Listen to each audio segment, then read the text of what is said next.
گزشتہ روز ایک عزیز ہمارے پاس آئے اور کہا کہ وہ ایک اخبار کے لیے طالب علم امتحانوں میں فیل کیوں ہوتے ہیں کہ موضوع پر سروے کر رہے ہیں، لہٰذا آپ بھی اس سلسلے میں اپنی ماہرانہ رائے سے آگاہ کریں۔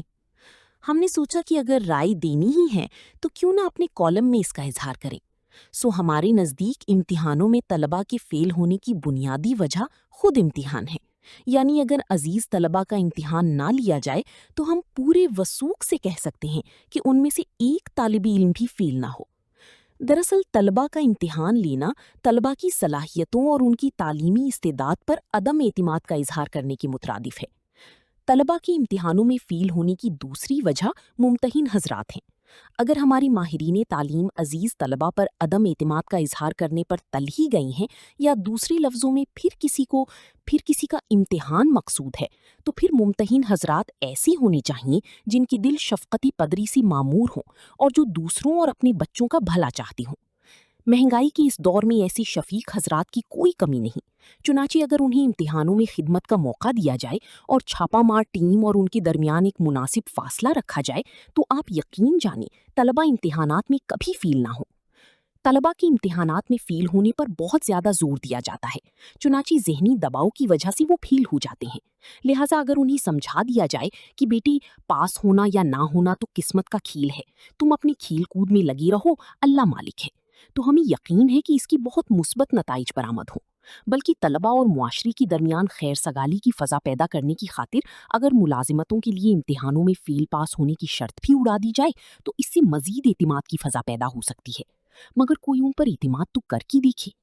یہ سطور لکھتے ہوئے ہمیں یاد آیا کہ امتحانوں کے مرحلے سے صرف بیچارے طلباء ہی کو نہیں گزرنا پڑتا، بلکہ ہمارے معاشرے کے مختلف طبقوں کو قدم قدم پر کسی نہ کسی امتحان سے دوچار ہونا پڑتا ہے۔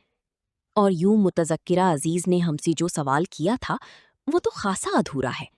مثلاً ایک طبقہ جس کے لیے روز اول سے لے کر روز آخر تک امتحان ہی امتحان ہے، وہ عشاق کا ہے، اور ان کی اس دکھ کو محسوس کر کے ہی اقبال نے کہا تھا، ابھی عشق کے امتحان اور بھی ہیں، یہاں اب میرے رازداں اور بھی ہیں۔ ممکن ہے یہ دونوں مصرے الگ الگ ہوں، مگر ہماری نزدیک اصل شعر بہرحال اسی طرح ہونا چاہیے تھا، کیونکہ عشق میں جتنے امتحان درپیش آتے ہیں وہ ان رازدانوں ہی کی وجہ سے آتے ہیں۔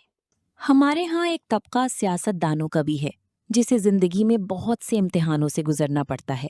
مثلاً انہیں زبردست تحریک چلا کر مارشل لاء لگوانا پڑتا ہے اور پھر ایک دوسری تحریک کے ذریعے مارشل لاء اتروانا پڑتا ہے۔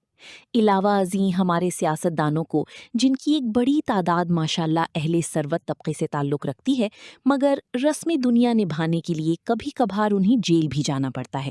تحریک کے دنوں میں جلسے جلوس ہوں تو میلے کچیلے اور بدبودار لوگوں کے درمیان کچھ وقت بھی گزارنا پڑتا ہے، بلکہ کبھی کبھار تو ان کے ساتھ دسترخوان پر بیٹھ کر کھانا بھی کھانا پڑتا ہے، یعنی زہر مار کرنا پڑتا ہے۔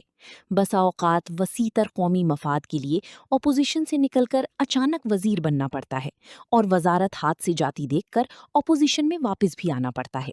غرض کا ان بیچاروں کی زندگی میں امتحان ہی امتحان ہے۔ عزیز طالب علم انہیں قریب سے دیکھیں تو اپنی امتحان بھول جائیں۔ تاہم ہمارے ہاں سب سے زیادہ امتحانوں سے اگر کسی طبقے کو گزرنا پڑتا ہے تو وہ صاحبانی اقتدار کا طبقہ ہے۔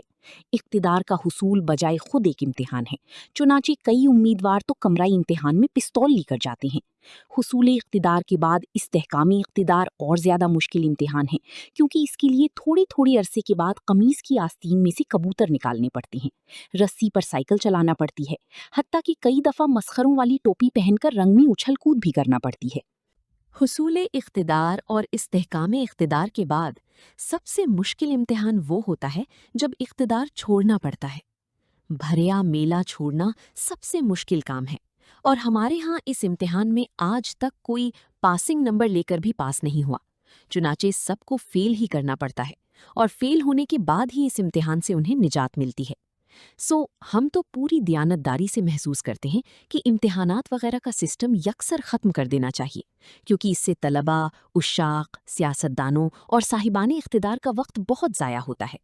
یوں بھی ہم مشرقی لوگوں کی ایک روایت یہ ہے کہ ہم کسی کو امتحان میں نہیں ڈالتے، چنانچہ یہ روایت ہمیں یہاں بھی نبھانی چاہیے اور حتی الامکان کوشش کرنی چاہیے کہ طلباء، عشاق، سیاستدانوں اور صاحبان اقتدار میں سے کسی کو بھی امتحان میں نہ ڈالا جائے۔